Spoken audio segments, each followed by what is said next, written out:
All right, guys, I just want to do a video kind of answering another question I got, which was along the lines of kind of training and do you train hard, or some people say I don't train hard enough.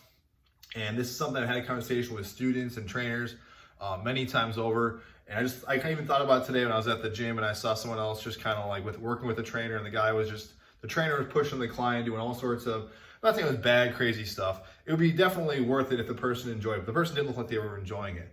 And my point here is that, as the title of the video is going to be called, you really don't have to train that hard to see the results. Now, just like I said in the last video, there's a context related to everything here. I'm talking about the results that 90 plus people are usually seeking or hiring a trainer for or going to boot camps for.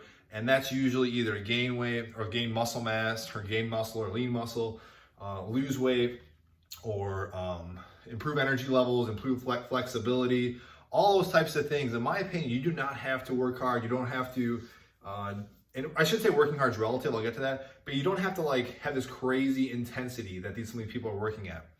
And what I'm thinking, we'll go to relativity because somebody could work out with me and say well, you work out really hard. That was a really hard workout session. But little by little, if I've been doing this X amount of years, I should be able to handle a little more of a workload than someone who hasn't been doing it as long as me, or whatever sport or activity I'm doing. So that just makes sense. But there have been people who watch me work out, I was only 45 minutes. What you don't work out that long. In their mind, they think, well, it has to be a 90-minute session with, a cardio session in there, an intense weightlifting session, an interval session, and followed up by a foam rolling, or you're going to get sore. And so a lot of this stuff is just kind of repetition piled upon each other, but you got to use common sense. Okay. And I'm not saying you shouldn't push yourself. And there also is the difference with people just being legit lazy, and not just getting in there. But even so, I think most people's hurdle is just getting in the gym, getting the ball rolling. And once it is, they're fine. But my point is too, is if you think of getting a callus on the old example, calluses, right? That's been used a million times over with the example of building muscle mass, but it's no different with training, right? Training is a preparatory stage, meaning that you shouldn't leave the gym feeling worse. You should be able to, if you need to go out and bust out 4 miles, that's you should be okay. If you need to go do some yard work for the day, you can be able to do that. You could have fun, play with your kids, and have tons of energy. But if you're working out so hard in the gym, it's naturally going to take away from the day itself.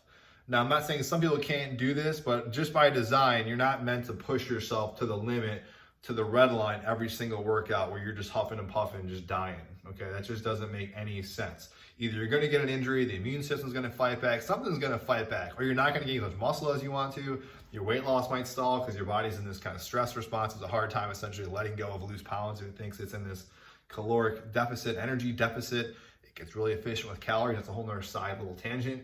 My point is saying this too, I keep saying that, is if we think of the callus example, I'm going off track here a little bit, but if you're going to play, guitar for you started playing guitar, right? Your fingers are going to get red and they're not calluses yet. You wouldn't power through it till your fingers started bleeding. That would be stupid. Most of us wouldn't do that.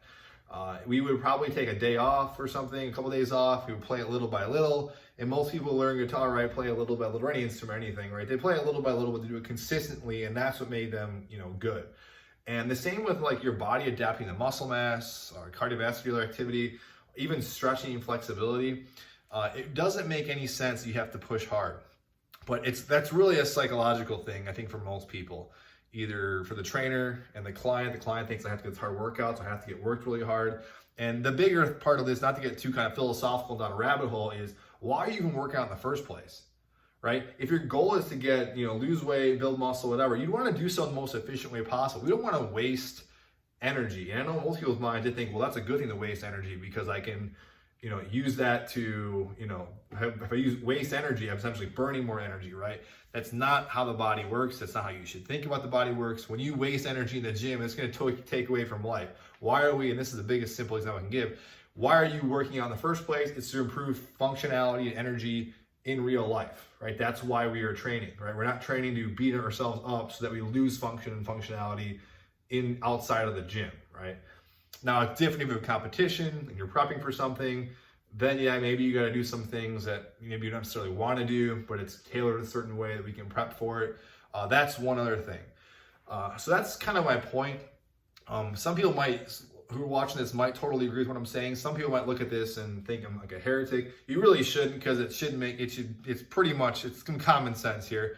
I'm basically using, and I can tell you from personal experience with people I've worked with, friends, family, and even trainers and coach students I've coached, you do not need to do this stuff. You do not need to train hard.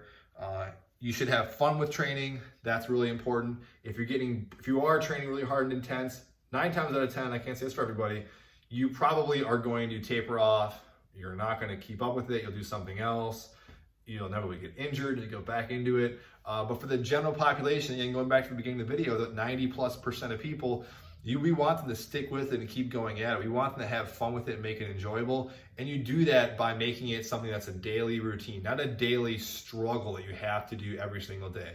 Doesn't mean you won't have like some discomfort, like you're huffing and puffing, you push through an extra set or there. Doesn't mean you can't have a couple marathon sessions once in a while in the gym, or push it hard in the gym once in a while. That's fine, if you get, but that you're doing that organically. You're doing that because maybe you feel good that day, and you want that extra like oomph in the day, or sometimes you just get carried away. You're in the gym for a while, you're having too much fun. Like sometimes it happens to me. I'm just in there for a while and I have to pull myself away, or I'm in here and the exercise session is going good. If anything, it's going to be, we want it to get to the point where we have to pull you out of the gym because you're so used to that. And that's kind of a good thing. But even that's a whole other story. I think I made a video of that in the past about how you shouldn't be leaving the gym burnt out. And you should be leaving the gym better than you left. That's a good way of kind of checking yourself a little bit. But hopefully that was some sort of a little bit of help. Like it gives some people about the mentality that working out has to be hard. It has to be intense.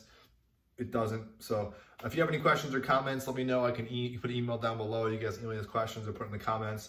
And any other video ideas, let me know. Just feel free to email them to me like you guys have been doing. And thanks.